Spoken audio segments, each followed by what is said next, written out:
अस्सलाम वालेकुम दोस्तों, कैसे हैं आप लोग? ठीक है, मैं जहांगीर, मेरे साथ हैं हमजा और आप देख रहे हैं चैनल पाकिस्तान रिएक्ट्स। कैसे हैं आप सब? ठीक है, आप सब हमारी तरफ से प्यारा सलाम। क्या हो गया?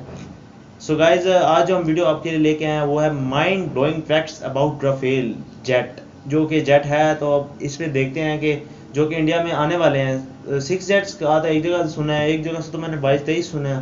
तो देखते हैं कि कितने जेट्स आ रहे हैं। इसी महीने आ रहे हैं मैंने सुना है, और वो 8-9 को लग भी जाएंगे। सुनने में आ रहा है कि तैनात कर दिए जाएंगे LAC पर। तो देखते हैं, ये वीडियो बाद में इसके ऊपर बात करेंगे। आप भी कुछ बोलने बता थे? मैं सुन रहा हूँ ना, भी इसके ऊपर बाद में बात करूँगा ना। अब चूँकि आपने ये वीडियो का देखा है, मैंने बिल्कुल नहीं देखा, मैं उसके ऊपर क्या बात करूँ? मुझे राफेल डसॉल्ट एविएशन द्वारा निर्माण किया गया एक ट्विन इंजन यानी 2 इंजनों वाला multi role fighter jet. India में शायद ही कोई ऐसा होगा जिसने राफेल का नाम नहीं सुना होगा। पिछले कुछ सालों से यह चर्चा का विषय बनी हुई है। इसके खरीद को लेकर कई कंट्रोवर्सी भी हुई, पर आखिर इस विमान की क्या खासियत है? क्यों हमारी वायुसेना इस विमान को शामिल करने के लिए इतनी उत्सुक है? और क्या राफेल सही में इंडियन एयरफोर्स के लिए एक गेम चेंजर साबित होगा? इस वीडियो में हम राफेल लड़ाकू विमान के बारे में डिटेल से जानेंगे और साथ ही शेयर करेंगे इसकी होश उड़ाने वाले तथ्यों को। तो चलिए देर न करते हुए शुरू करते हैं आज का video, mind blowing facts about Rafale.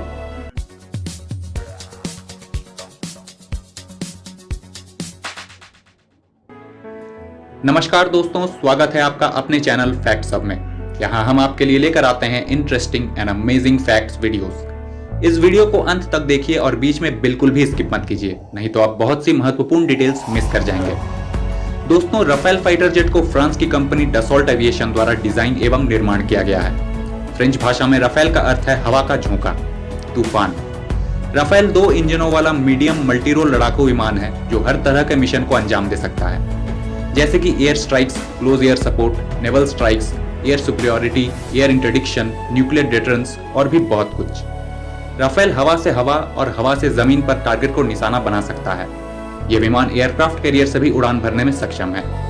Rafale कई तरह के घातक हथियारों से लैस है, जिसमें मीटियोर और स्कैल्प मिसाइल भी शामिल हैं। इसमें अत्याधुनिक रडार सिस्टम है जो एक ही समय में एक से ज्यादा टारगेट्स को निशाना बनाने के लिए जाना जाता है।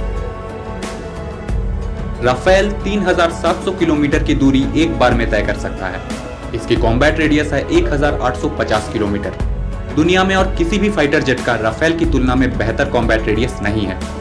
कॉम्बैट रेडियस का अर्थ है कि एक फाइटर जेट फुल टैंक के साथ कितनी दूरी तय कर सकता है और बिना रिफ्यूलिंग किए वापस भी आ सकता है। उदाहरण के लिए आपको बता दूं कि कोलकाता से लाहौर की दूरी है 1700 किलोमीटर। मतलब राफेल लड़ाकू विमान कोलकाता से लाहौर का एक चक्कर लगाकर आ सकता है, वो भी बिना रिफ्यूलिंग के या बिना किसी एक्स्ट्रा फ्यूल टैंक के। है ना होश उड़ाने वाली बात? राफेल अत्याधुनिक मिसाइलों से लैस है, जैसे कि मीटियोर और स्कैल्प मिसाइल्स। मीटियोर एक बियॉन्ड विजुअल रेंज हवा से हवा मार करने वाली घातक मिसाइल है जो किसी भी मौसम में इस्तेमाल किया जा सकता है। सुपरसोनिक जेट्स हो या मानव रहित ड्रोन्स, यह मिसाइल उसे मार गिराने के लिए काफी है। इसकी रेंज 100 किलोमीटर से भी ज्यादा है और नो एस्केप जोन है 60 किलोमीटर। आप कह सकते हैं मीटियोर अब तक की सबसे बेस्ट हवा से हवा मार करने वाला मिसाइल है, एमरैम मिसाइल से भी बेहतर।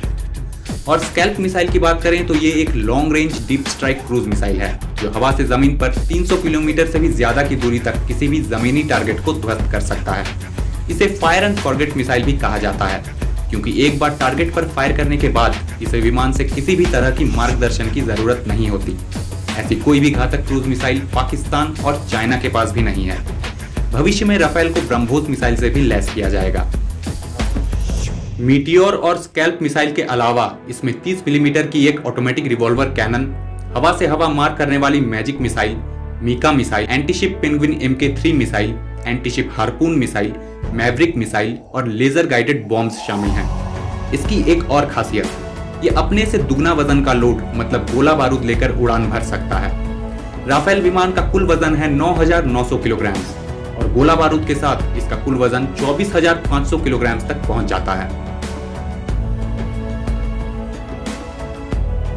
राफेल 2223 किलोमीटर प्रति घंटे की अधिकतम रफ्तार से उड़ान भर सकता है और सिर्फ 1 मिनट में यह 50,000 फुट से भी ज्यादा की ऊंचाई तक पहुंच सकता है।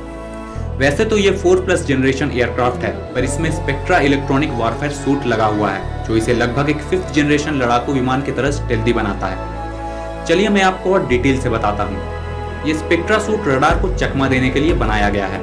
जैसे ही ये कोई रडार सिग्नल डिटेक्ट करता है, ये सिस्टम उसी सिग्नल के एम्पलीट्यूड और फ्रीक्वेंसी पर उसके विपरीत एक रेडिएशन उत्पन्न करता है, जिससे इसे डिटेक्ट कर पाना बहुत ही मुश्किल हो जाता है। राफेल में RBE-2 एसा रेडार लगा हुआ है, जो दूसरे एसा रेडार की तुलना में बहुत एडवांस है। इसे दुश्मनों द्वारा जैम कर पाना लगभग नामुमकिन है। ये एक ही समय में एक से ज्यादा टारगेट्स को निशाना बनाने में सक्षम है। उदाहरण के लिए युद्ध के दौरान ये हवा में दुश्मनों के लड़ाकू विमानों को टारगेट बना सकता है और ऐसा करते हुए ये जमीन पे मौजूद दूसरे टारगेट्स को ढूंढने का काम जारी रख सकता है। फ्रांस में नेवी भी राफेल को इस्तेमाल करती है। इसे उड़ान भरने के लिए सिर्फ 400 मीटर का रनवे चाहिए। भविष्य में अगर हमारी नेवी भी चाहे तो थोड़े बहुत मॉडिफिकेशन के साथ इसे हम अपने एयरक्राफ्ट कैरियर से आसानी से इस्तेमाल कर सकते हैं। दोस्तों, अब मैं आपसे कुछ ऐसा शेयर करने जा रहा हूं जिसे सुनकर शायद आप दंग रह जाएंगे। अगर आप लड़ाकू विमानों की जानकारी रखते हैं तो आपको लॉकहीड मार्टिन की F-22 रैप्टर के बारे में पता ही होगा। F-22 रैप्टर बहुत ही तेज तर्रार एयरक्राफ्ट है और इस 5th जनरेशन एयरक्राफ्ट को मार गिराना बहुत मुश्किल है, क्योंकि F-22 एक मॉडर्न और बहुत ही एडवांस्ड एवियोनिक्स वाला फाइटर है। पर क्या आपको पता है कि एक जॉइंट एक्सरसाइज के दौरान राफेल ने F-22 रैप्टर को अपने निशाने में ले लिया था। ये बात है 2009 की, जब अमेरिका की F-22 यूरोपियन नेशंस की टाइफून और फ्रांस की राफेल एक जॉइंट मिलिट्री एक्सरसाइज में हिस्सा ले रहे थे। उसी एक्सरसाइज के दौरान राफेल ने यह कारनामा किया। जब फ्रांस ने इस बात को प्रेस में जारी किया तो पहले अमेरिका ने इसे साफ इनकार कर दिया। फिर एक वेबसाइट में राफेल के फ्रंट कैमरे से रिकॉर्ड हुई एक वीडियो को पब्लिश किया गया, जिसमें F-22 को निशाना बनाते हुए देखा गया।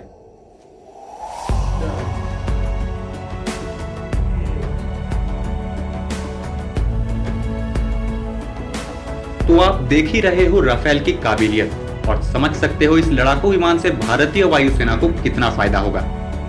जो विमान F-22 जैसे 5th जनरेशन एयरक्राफ्ट को टक्कर दे रहा हो, वो दूसरे 4 या 4+ जनरेशन एयरक्राफ्ट की क्या हालत करेगा।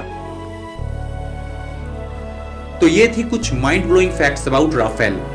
पर अभी कहीं जाइएगा नहीं, क्योंकि इस वीडियो को खत्म करने से पहले मैं एक जरूरी सवाल पे आपका ध्यान आकर्षित करना चाहूंगा।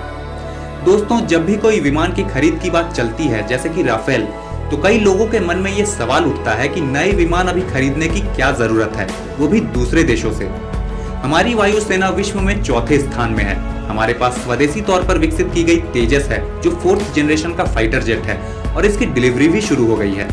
साथ ही हम 5th जनरेशन के फाइटर प्लेन बनाने की तैयारी में हैं। तो फिर अब भी दूसरे देशों से खरीद क्यों? इसका सिंपल सा जवाब ये है दोस्तों कि हमारे पास लगभग 1400 लड़ाकू विमान हैं।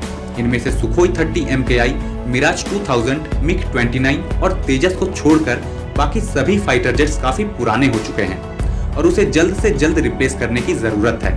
और जहां तक बात है तेजस की, तो इसमें कोई शक नहीं कि तेजस एक कमाल का फाइटर जेट है, पर यह एक लाइट कॉम्बैट एयरक्राफ्ट है और इसकी परफॉर्मेंस की भी अपनी एक सीमा है। और अगर बात करें 5th जनरेशन फाइटर जेट्स के बनाने की, तो इसमें अभी काफी वक्त लगेगा। तेजस प्रोजेक्ट की तरह अगर इसमें कोई रुकावट ना भी आए तो भी कम से कम इसे पूरी तरह तैयार होने में 15 से 20 साल लग ही जाएंगे, क्योंकि हम चाइना की तरह रिवर्स इंजीनियरिंग करके किसी दूसरे विमान की कॉपी नहीं बनाते। हम अपने डिजाइन पर काम करते हैं, उस पर कई सारे टेस्ट किए जाते हैं, तब जाकर एक लड़ाकू विमान बनता है। और हम इतना वेट अभी नहीं कर सकते, क्योंकि हमारे सभी पड़ोसी देश अपनी अपनी वायुसेना को दिन ब दिन मजबूत कर रहे हैं और हमने अगर अभी कुछ नहीं किया तो हम पीछे रह जाएंगे। तो इसलिए आने वाले कुछ दशकों तक हमें मॉडर्न एयरक्राफ्ट खरीदने की जरूरत है।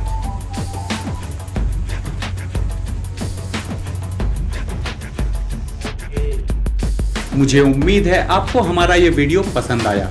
तो सोच क्या रहे हो? ठोको लाइक बटन और करो इस वीडियो को अपने दोस्तों से शेयर। हम फिर मिलेंगे बहुत जल्द अपने अगले वीडियो में कुछ और मजेदार फैक्ट्स के साथ। फैक्ट हब वाले भाई ने यार वीडियो तो बड़ी कमाल की बनाई है, तो देखेंगे कि क्या होता है। बड़े अच्छे अच्छे जेट्स आ रहे हैं, इसका मतलब राफेल आ रहा है इंडिया में, MiG-29। तो ये इस टाइम की वीडियो है, तकरीबन 1 साल पुरानी वीडियो है, और वो बता रहे हैं कि हमें चाहिए। मुझे ये बताओ कि वो जो राफेल जो है उसने F-22 को उसने अपने टारगेट पे ले लिया है, यानी वो जाहिर बात है 5th जनरेशन है और वो उसके अंदर इतनी कैपेबिलिटी होगी कि वो खुद को टारगेट में आने नहीं देता होगा। इसलिए अमेरिका ने भी इनकार कर दिया था कि हो नहीं सकता। लेकिन ऐसा किया है, उन्होंने दिखाया भी है, वीडियो थी, F-22 को उन्होंने लिया टारगेट में। तो ये ऐसे प्रैक्टिस चल रही होगी। हाँ, कि वो इकट्ठे देखते हैं हो ले गए, सकते हैं फिर कि नहीं। हाँ एक दूसरे को और क्या। तो उन्होंने कहा होगा हमने लिया है, तो उन्होंने माना नहीं, अब मानना पड़ा है उन्हें बाद में। तो काफ़ी इंटरेस्टिंग बात है ये इंडिया के लिए कि उनके पास ऐसे अच्छे जेट्स आ रहे हैं अब, जो कि कहाँ से आ रहे हैं, फ्रांस से आ फ्रांस रहे से हैं आ और रहे हैं, उसके बाद रशिया से इंडिया आ रहे हैं। अमेरिका से भी आ रहे हैं 5th जनरेशन जेट्स, जो कि अभी इंडिया में नहीं बने हैं, तो इसलिए उनको बाहर से मंगाने लाजमी है। सो गाइस, वैसे मैंने एक वीडियो देखा जिसमें क्या कहते हैं, बल्कि ये फॉर्मल वीडियो था जिसमें ये राफेल वर्सेस F-16 था, ठीक तो है। तो उसमें भी जो है ना मुकाबला बराबर का था F-16 के साथ राफेल का। अच्छा, ठीक है, और कई मामलात में राफेल आगे आगे था। भी था। ठीक है, और कई चीज़ें ऐसी थी जैसे कि जिसमें F-16 आगे था, जैसे ये 3700 किलोमीटर की रफ्तार तेज़ तरीन है राफेल की, तो उसकी 4200 की तेज़ तरीन रफ्तार है। थोड़ा इस तरह बहुत की, फर्क तो हाँ। लाजमी है। सो और गाइस, इसी तरह जैसे वो वज़न उठाने की काबिलियत रखता है 18 टन तक, और और ये ये 24 टन तक वज़न उठाने की काबिलियत रखता तकरीबन है। 6 टन 6 टन ज़्यादा है। 6 टन ज़्यादा है। ठीक है, तो एक दो मिसाइल तो आ ही जाते होंगे इतने में। तो जाहिर बात है कि काफ़ी चीज़ें हैं जहाँ पे मैं राफेल आगे था, तो कई में वो जो है आगे ना था। वो आगे था, तो ये चीज़ थी। तो कॉम्बिनेशन बड़ा हार्ड और सख्त है, कंपटीशन भी बड़ा ज़बरदस्त है। वो भी 5th जनरेशन होगा ना F-16। 4th generation. अच्छा। सो गाइस, ये वीडियो बड़ी ज़बरदस्त थी। आपको मेरा एक्शन कैसा लगा आपने ज़रूर बताना। जाने से पहले मैं आपसे कहेंगे हमारे चैनल को सब्सक्राइब करें, लाइक करें, कमेंट करें एंड कीप की watching watching Pakistan Pakistan reacts. React.